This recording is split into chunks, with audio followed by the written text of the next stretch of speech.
Hello, everyone. I'm Dr. Olena Berezovska, and I'm so happy to have a new podcast with my old guest. I mean, the guest that we already had a couple more podcasts from Great Britain, and it's Sarah Lewis. Welcome, Sarah. I'm so happy to see you because we always have fun when we recording the podcast, right? And let me tell you more about my special and wonderful guest. Sarah Lewis is an organizational psychologist, and she also organization development practitioner, established author of a couple of books on positive psychology, including positive psychology in business. Also, she's a speaker, a conference presenter, and the coach, the person that has a lot to share. And we had two funny and amazing podcasts before, and when we were talking about tools to improve your feelings, to get more positive feelings, and those tools were positive psychology cards. Also, we had a very interesting podcast about how to express yourself, and we were showing, Sarah was showing some special cards with images and how you can use for yourself or in your practice if you're doing some coaching as well. And we shared about this funny squishy cubes, always like very interesting improvisation, and you should watch this podcast. We have recorded the podcast, and it's on this channel, on the channel of positive psychology, and also the channel of podcasts. And today we're gonna talk about emotional intelligence, a very popular subject, but also we will show you a secret box, my feeling box. I'm not gonna tell you what's included in this box. And if you need to know more about my special guest, so scroll down the video, and you will get all information, including the link to her shop that she's running, and the way you can find these positive psychology cards and many other tools to improve your psychological state. So welcome, Sarah. I'm so happy to have you here. Yeah, it's lovely to be back again. I always enjoy our conversations, and it's great to be able to continue it in another session. So thank you for the invitation. Yes, and I enjoy as well, and we always have fun. As I said before, we laugh a lot, and because we are in synergy, and we have this beautiful flow to discuss many topics that have practical value and important, because Sarah has a big experience in positive psychology, many years of practicing, and that's why I'm happy she can share with you this wisdom and her knowledge about psychology. So today we start from I guess definition of emotional intelligence, even if some people already we discussed with some speakers this topic before, but again, every speaker is unique, and I'm sure Sarah can add something that probably you would accept even better and understand better, because definition, but this combination of words, emotional intelligence, special intelligence, can create a lot of different thoughts, like about IQs, or about something like high level of education or whatever. So I'll give you a word. So please, Sarah, explain what is emotional intelligence. It is a very good question. It's a phrase that's fallen into the public domain from the initial work by Daniel Goleman, if I remember correctly. And it's become a very popular term. I think it does have some value, because it talks to the ability people have to recognize perhaps their own emotional state and the emotional state of others. And beyond that, their ability to regulate their own emotional state and to help other people with their emotional states. And this is very important, particularly in the context of relationships. Relationships both in our personal lives and, of course, in my area of interest, which is at work.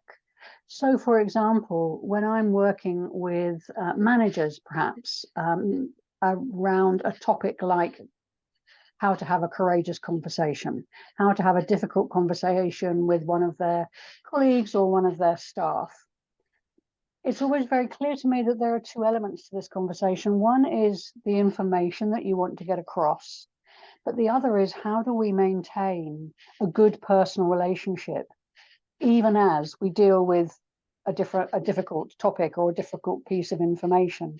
I kind of think of the relationship between people as being the bridge over which the information about perhaps the unintended problem they've caused or something they've done that is against company guidance, how that information, which people can find hard to hear, how that information can flow between the two people and be heard. And that is all to do with the manager's, in this instance, the manager's ability to attend to the personal relationship as well as the task, the information they want to communicate and the outcome they want to achieve.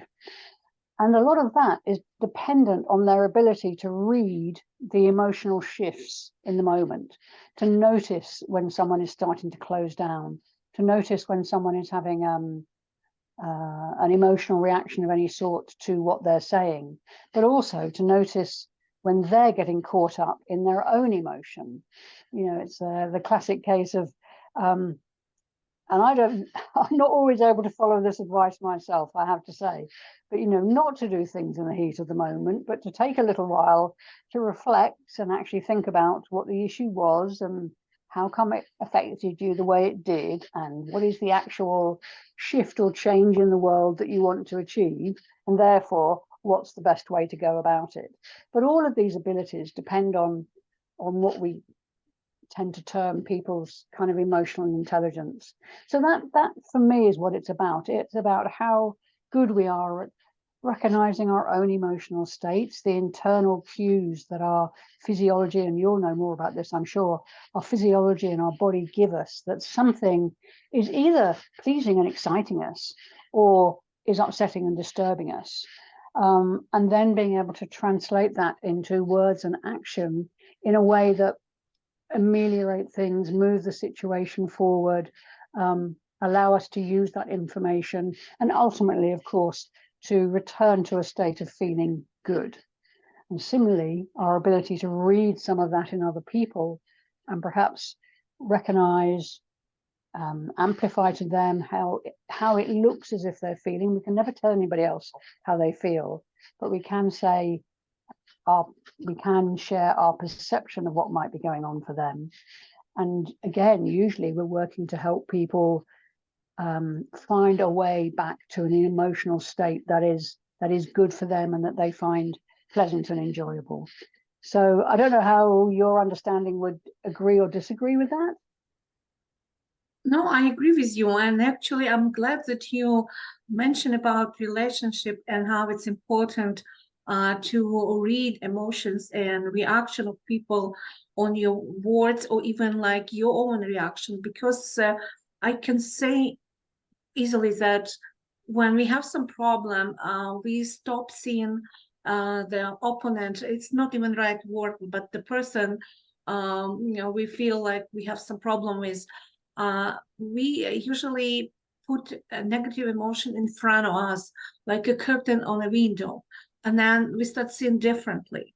And also when we upset or like feeling some like, and when we angry, let's say, or just like down, feeling down, we usually look down, like, we hardly look in a person's eyes, on person's face, because we try to hide ourselves, our feelings, and we going through the pain created not by this person, but this kind of like conversation with this person, or misunderstanding or action of somebody's life.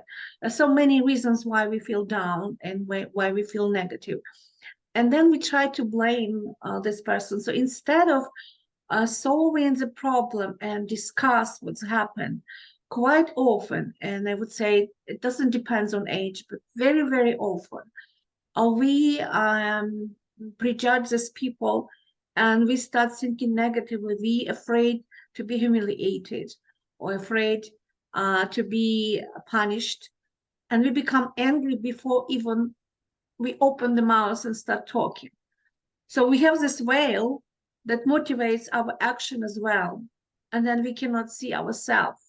And that's, like you said, right? It's you said very, like, you know, true words, and we show this wisdom of life that unfortunately we don't pay too much attention on our emotions and emotions of other person, especially when we are feeling negative, when we have some problem. And I would say the same about good feelings and happiness. And if you meet, for example, someone who feeling very bad, and then you express happiness and joy, it can offend this person as well, because you don't read this person's emotions. You don't feel energy. You're so blind with happiness and everything and joy. And it's another conflict, because you did nothing wrong, you think, but you didn't show any feelings toward the person that would be appropriate in this moment. And that's why, like, emotional intelligence is kind of like art. It's like you're learning how to react to people and how people react on you. And I agree with you what you said, that you need to be more open to people and also analyze your reaction and what happened, what your, not even reaction, but your actions, your expression on your face. Sometimes, you know, I tell people, if you walk on a street by this windows, like any store, like, you know, by windows, and then suddenly you catch yourself, how you look, right? And your pose, your energy shows what you're feeling inside. And then, oh my goodness, like, this is how people see you from outside, right? You cannot see yourself from outside until you see your reflection in a mirror or in a glass, right? And that's interesting, because when we realize in how we look sometimes to other people, then probably the problem starts from our expression of ourselves and our emotion as well. So if we very deep inside, but the same with other people, we could say about other people, if they're not happy, they would express different features on the face and body, working differently, moving differently. And yes, and I know you have some kind of, not tips, but I know you would like to say more about this intelligent emotion, how we can understand people better, how we can feel people better. So that's why I'm not taking your time. Sorry, it's just like, you know, I'm in the flow with your conversation, with our conversation. Absolutely. Yeah, I think you raised some really great points, actually, and one of them is that there's more than one way to try and understand how somebody else is feeling, and one of the ways you've mentioned is by being aware of their body language, because you're absolutely right. The way people carry themselves, the way they look, their tone of voice, all of these things give us a clue to how they're feeling. And when you were mentioning that at the beginning just now, it reminded me of a situation a while ago now, but I joined a committee. I don't usually do committees, but it was a particular one, and it was just for a year. And on this committee, there was a person who did the administration year after year. So the committee members changed, but this person offered a service to the committee and did the marketing, really, and the admin. And the outgoing people from the committee had said, "Oh, I don't know why we employ them. They're really not very good," so on and so forth. And I thought, okay, that's interesting. So I was chairing this. So I asked this person if we could have a conversation, if I could come and see them at their work and we could have a conversation, which they agreed to. And when I arrived, exactly as you say, he could not look me in the eye. And I thought, now this is interesting. You know, I haven't said anything except that I want to talk to you and understand, you know, the service that you offer, because we had to pay for it out of the funds. So I wanted to understand what the service was and, you know, what they had to offer. And so I was met by this, I can't look at you, which I thought, okay, so he's clearly very worried and probably fairly angry as well, actually, feeling that they're being questioned, feeling that they're under threat or their service is under threat.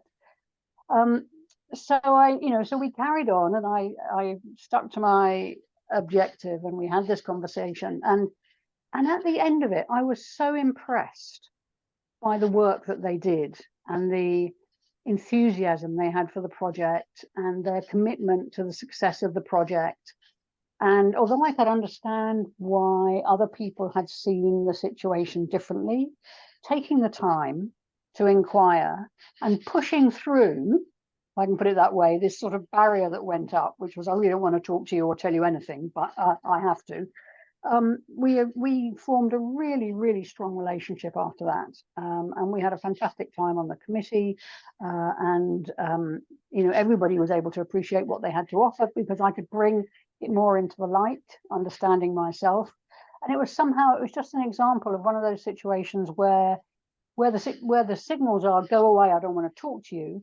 Sometimes if you can find a way to build that bridge and have that conversation and start to develop a more trusting relationship, it can be extremely valuable. So I thought that was absolutely, we can take a judgment on how someone is feeling by the body language that they're giving us.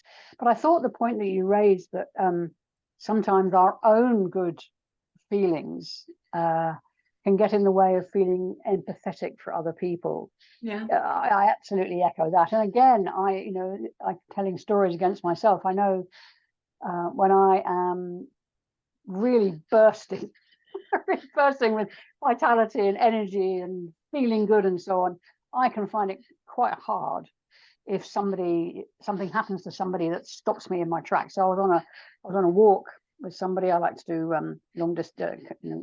I used to like doing backpacking walks, and we finally got the time to do it. And we're on the coast, and there's the sea air, and we're striding out along the coast with these packs, having a lovely time. And this person did something to their ankle or knee. I can't quite remember which was horrible, and we had to abandon the whole project. My empathy, I have to say, was in very short supply. I was just so fed up that this had come to just as I was really in the zone and feeling full of life and zest. So you're right.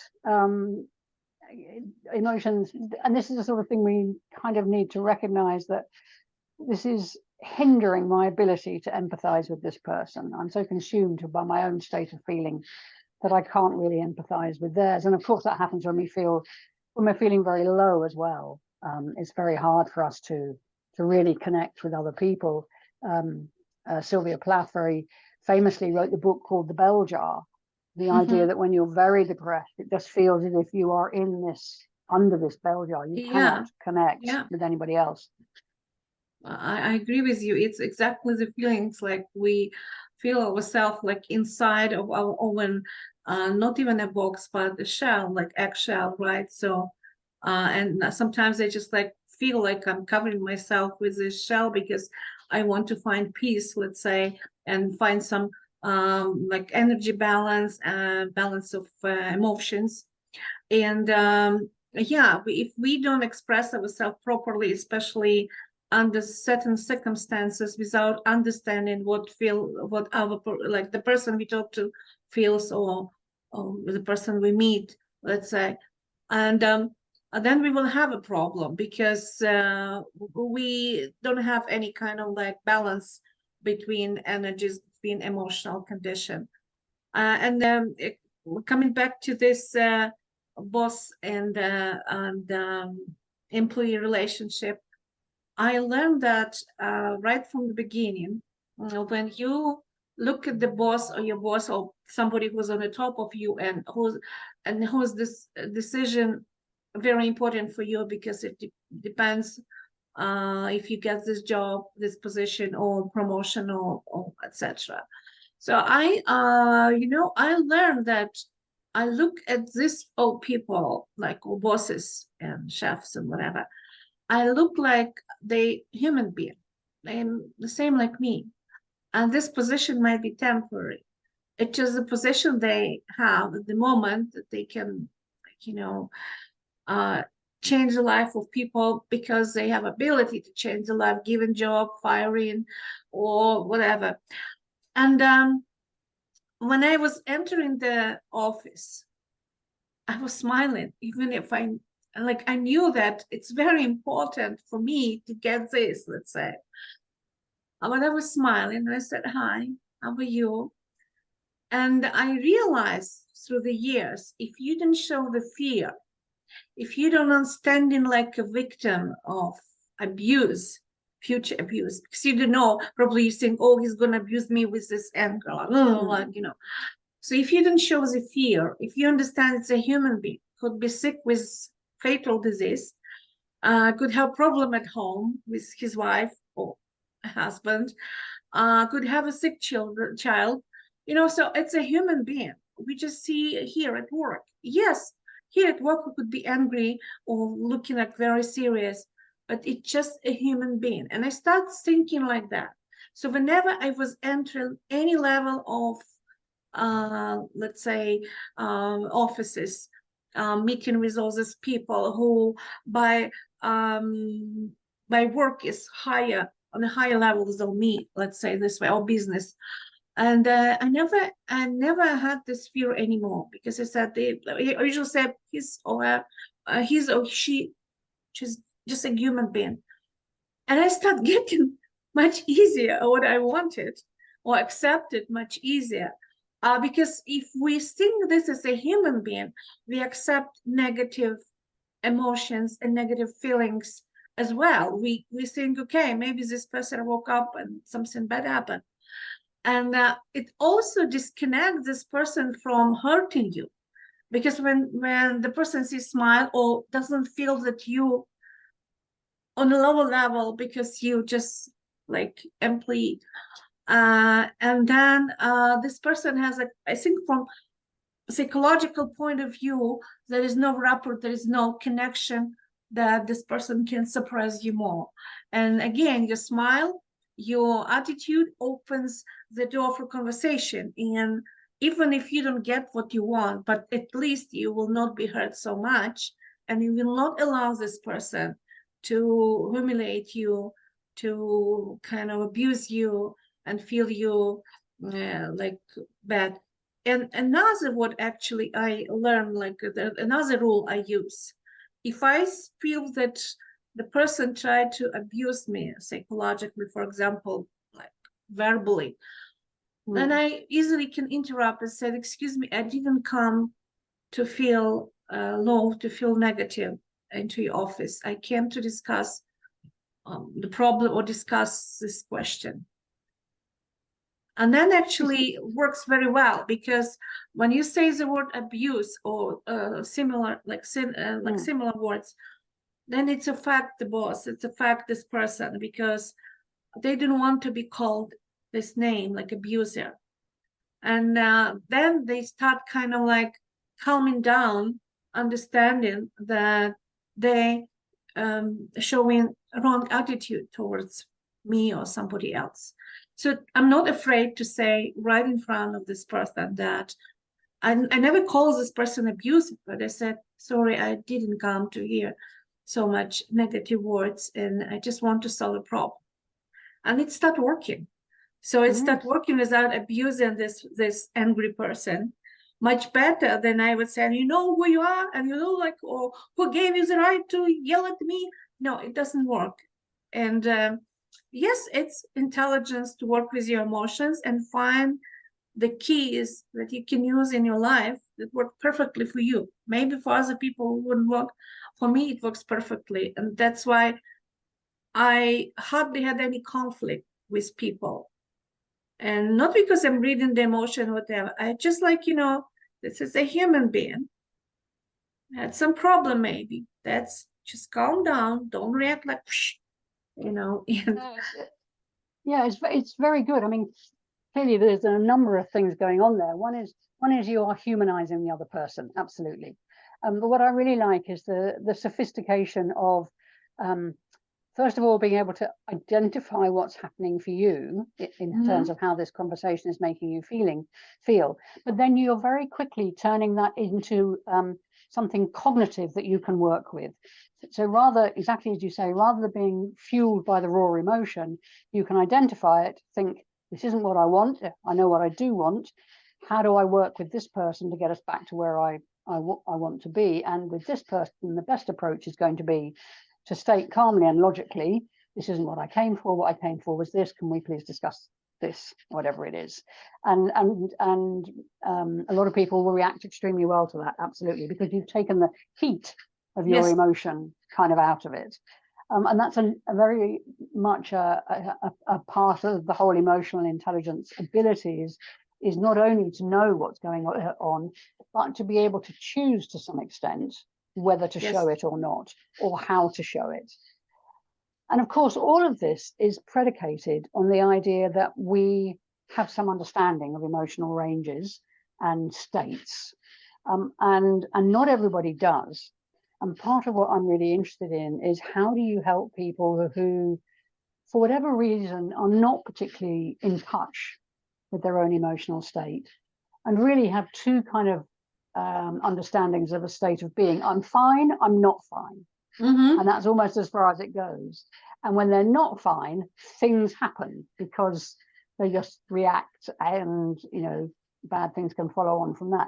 How do we help them become more aware of how to listen to their body, how to recognize those feelings and put labels on them, how to decide what to do with them, and so on and so forth? And that was one of the things I wanted to do in this session, was to introduce, as you know, I love tangible tools. A couple of two sets of a tangible tool that I came across that I think is really excitingly interesting and different, just to help people start thinking about how they do feel, how they want to feel, how they can feel differently. And they're both of them. They're called feeling magnets. And they are essentially like this one here. They're a tin. Oh, this is a secret box. A secret box. Yeah. There's a magnetized lid, and as you can see here are the magnets. And this is the one that's technically, allegedly designed for adults. So it has two what I would call sentence starters, which is, one is I am feeling. The one that says I am feeling, and the other one is I want to feel. So this is great for someone who is feeling scared, worried, abused, fretful, anxious, whatever it is, and we can help them work out whatever it is. And so there's lots of words in here. Here's a whole lot of words the way we might not want to feel. So humiliated and insecure, embarrassed, that kind of thing. And then there's lots and lots of other words. So what might we want to feel? Well, let's put these ones here. I've got appreciated, fulfilled, determined, and peaceful. So we might use those to create this is what I want to feel. And then, of course, it's up for the school counselor or the therapist or whoever is working with this person, or even them themselves, to kind of think about, okay, so how do we move from what we don't want to feel to what we do want to feel? But of course, you can also use them in lots of other ways, asking people, I mean, I don't know if you can see, there's tons of different emotions in here. Asking people, what do you feel most often? What would you like to feel more often? Which of these do you regard as positive emotional states? Which of these for you are difficult emotional states? How do you physically know when you feel that way? What are the signs for you that you're feeling embarrassed? And when you feel embarrassed, how are you inclined to behave? And is that a helpful way to behave? So all of these act as triggers to those sort of conversations to hopefully help people find a way forward in using our emotionality, our ability to respond to things in that visceral way, to good effect. And that's what fascinates me, how the body knows before the brain does sometimes. Yeah. Especially when someone's really hurt you. For me, it's like for me, it's often to do with the stomach, and it's like people use these expressions, don't they? A punch to the gut. Mm-hmm. What just happened? Someone just said something, and I now feel as if I've been personally attacked.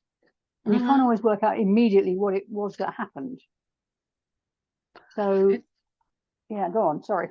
No. I'm listening. Yeah. I just like try to pick up from my memory these moments when I was disappointed very much, when I was like didn't expect. And sometimes when I'm not sure what's gonna happen, and let's say I'm gonna see the person and there's like tension or in relationship, or I hardly know this person, let's say, I usually calm it down with the word surprise me. I mean, universe or whoever surprise me. Because surprise in a good and a bad way, but it doesn't matter, just surprise me that I feel better or what is the next step. In most cases, I'm getting a positive feedback, but sometimes I see the conversation goes in a different way, and then I got negative surprise, I'm upset, but I'm thinking maybe I didn't know this person. Maybe this person was hiding true feelings about me, and maybe this person just a gossiper and jealous person, envious. And then I see you surprised me with like who actually the person is. And then I said it was a good surprise because I learned something, even very unpleasant, but I learned something, and it's good for me to know.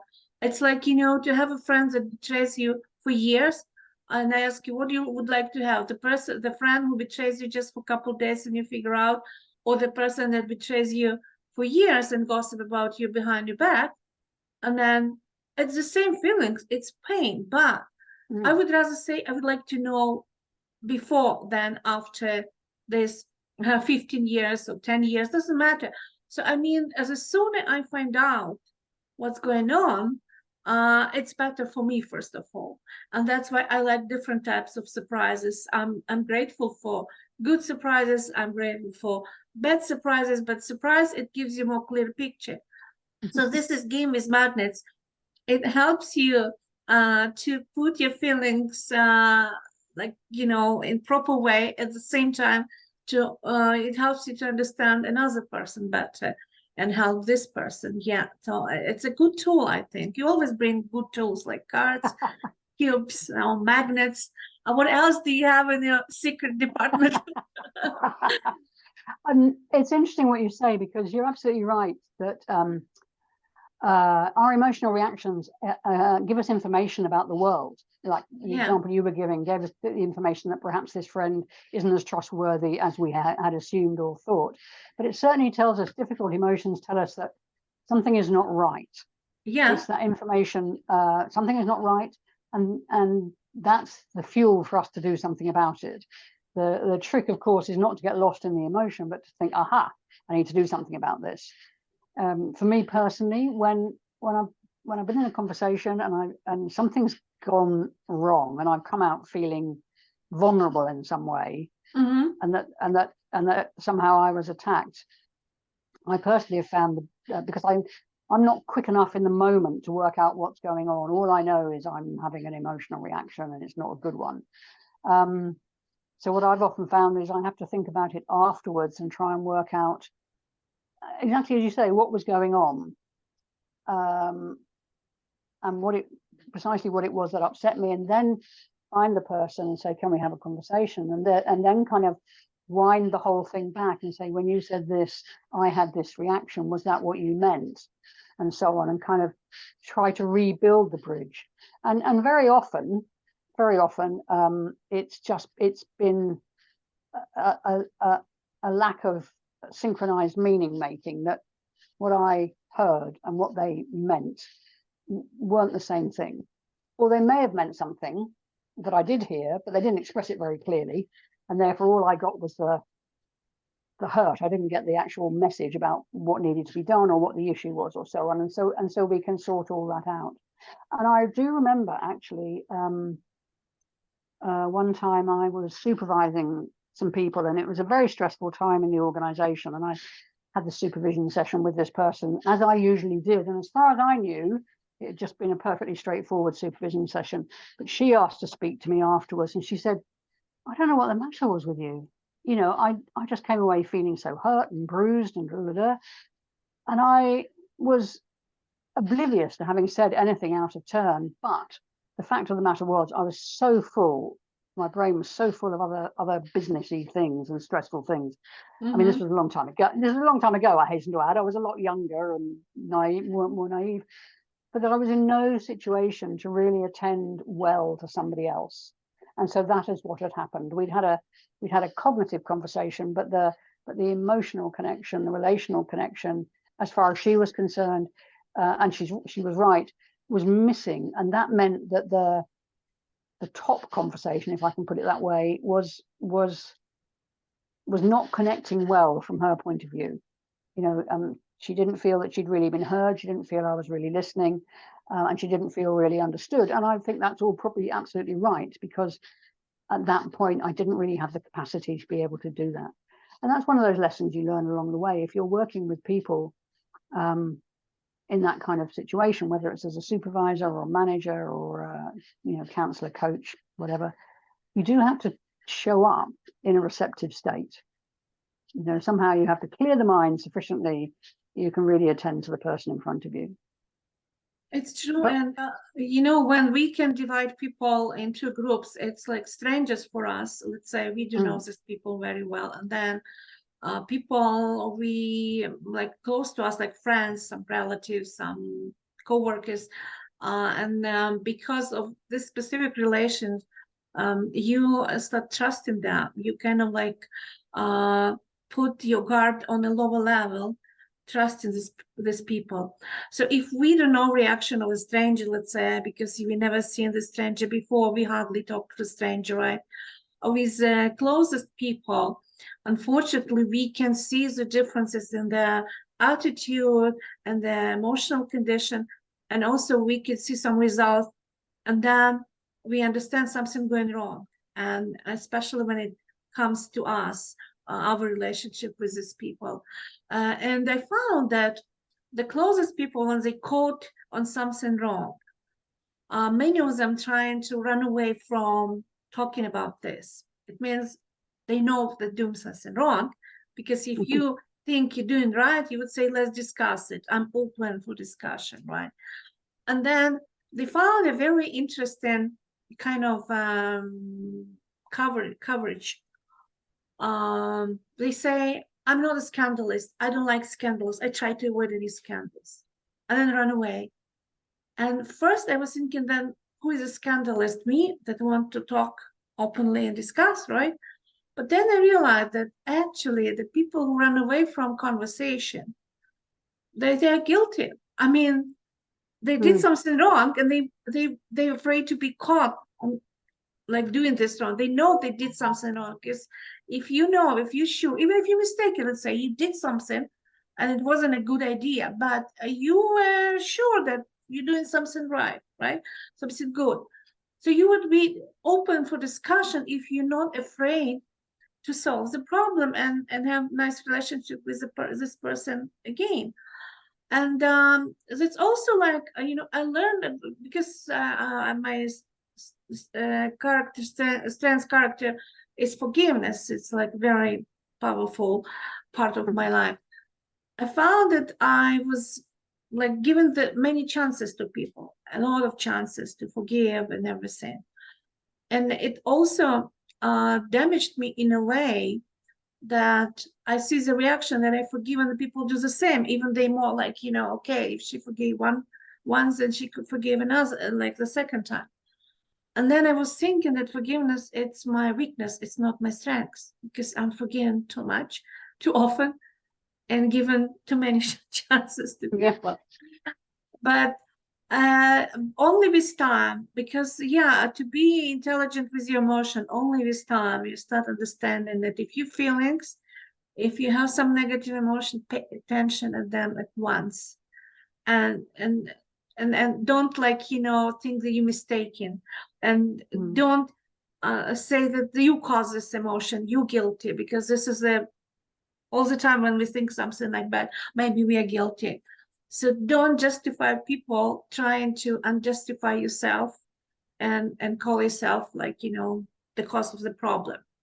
And that's, I'm just like totally talking because I'm analyzing, like, digesting your words and coming to some moments of my life, and it's always a process of learning, and even like understand your emotions, understand your reaction, including understanding the other people's reaction. And sometimes we are blind, we cannot see, we all inside.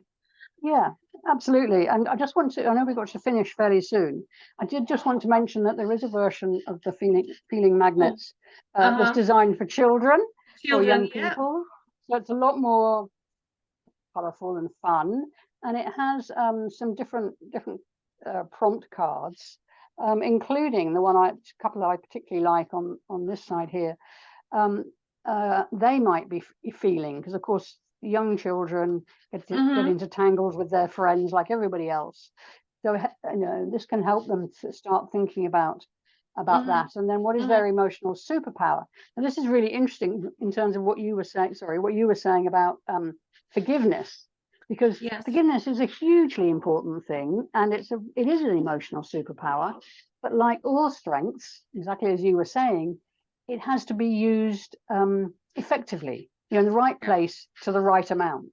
And a strength can become a vulnerability if before we learn how to use it well. Patience is another one.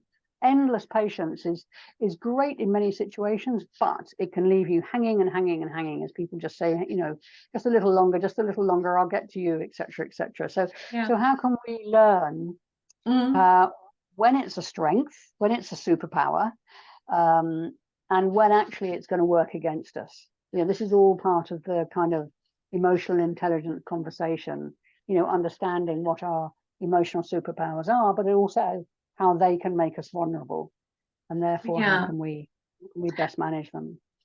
We had such a wonderful conversation that I even didn't notice that we're talking more than 30 minutes, you know, and because like it's like flow, or I think we learned a lot even from this conversation. And thank you very much for bringing this topic about emotions and emotional intelligence. And as always, I'm asking like a couple tips for people who will listen in, and I hope if you are still watching this video, thank you very much. We're very grateful. Press like, subscribe to my channel, and share this video with other people, because it can help other people to understand yourself or other people better, right? So what kind of tips you can share with our viewers in the end of this interesting conversation? I think one thing to recognize is that some of us are naturally more emotionally intelligent than others, and I don't rate myself as being particularly emotionally intelligent. I have had to work at it. I still have to work at it. So first of all, you know, you start from where you start. So there we go. Second thing is that you can get better at it. You know, it is something that you can learn. You can learn about body language. You can learn about the vocabulary of emotions, both positive and negative. You can get better at attending to and surveying what your body is trying to tell you when your body is picking up the signals that either it's very happy, because some people don't know how to experience happiness, or that something's gone terribly wrong. And you can become more sensitive to the signals that your body is giving you. I think that's probably there is hope here. We can all get better. And the rewards are huge. It will help with your relationships. It will help with your career. We know that one of the biggest derailing factors for people in senior positions, chief executives and so on, the biggest factors that cause their downfall, one of the biggest factors is a lack of emotional intelligence. They cannot read the room. they cannot understand other people's reaction. So it's going to help you both personally and professionally. Thank you very much. It was wonderful. Thank you. And I hope we'll have another podcast with you, because you always keep in this secret box of feelings and emotions something new and interesting. So we will continue. Thank you for joining me on this podcast. Thank you very much, Olena. As ever, it's been great fun. And you mentioned psychological safety, so that could be one that we explore at some point in the future. Exactly. This is, I was remembering from the beginning, because such important topic to discuss about psychological safety. So I'll see you next time then, and my viewers and your viewers as well. So, okay, bye-bye. Bye-bye. Thank you.